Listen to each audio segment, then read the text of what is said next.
Hello friends, welcome to my channel. இன்றைக்கி ஸ்கைடெக் சேனலில் என்ன பார்க்க போகிறோன்னா, ப்ரோக்ராமிங் இன் சியில் கண்ட்ரோல் ஸ்டேட்மெண்ட் பற்றி தான் பார்க்க போகிறோம். வாங்க உள்ளே போகலாம் வீடியோக்குள்ளே.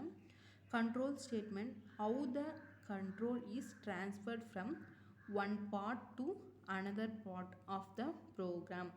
There are several control statements like if, else, switch, while, do while, for loop, break, continue, go to, etc.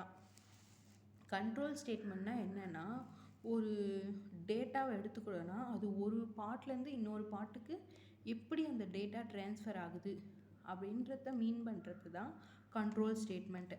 இந்த கண்ட்ரோல் ஸ்டேட்மெண்ட் தான் லூப்பிங் ஸ்டேட்மெண்ட் அப்படின்னு சொல்லுவாங்க. லூப்பிங் ஸ்டேட்மெண்ட் எப்படி சொல்லலாம், ஹைட்ரேஷன் ஸ்டேட்மெண்ட் அப்படின்னும் மீன் பண்ணலாம். இப்போ பாருங்கள், looping is the process of repeating the same set of statement again and again until the specified condition holds true. என்னென்னா, லூப்பிங் ஸ்டேட்மெண்ட்னா என்னென்னா, ஒரு கண்டிஷன் கொடுப்போம், அந்த கண்டிஷன் கரெக்டாகிற வரைக்கும் அந்த கண்டிஷன் கரெக்டாகிற வரைக்கும் ரிப்பீட் ஆகிட்டே இருக்கும் அந்த ப்ரோக்ராம். அதுக்கு பேர் தான் லூப்பிங் ஸ்டேட்மெண்ட்டு. இந்த லூப்பிங் ஸ்டேட்மெண்ட் மெனி டைப்ஸ் இருக்குது. பாருங்கள், ஒவ்வொரு லூப்பிங் ஸ்டேட்மெண்ட்டுக்கும் நான் தனித்தனியாக வீடியோ போடுறேன்.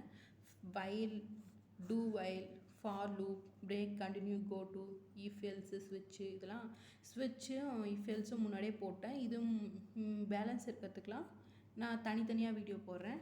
தேங்க்யூ ஃப்ரெண்ட்ஸ், பாய்.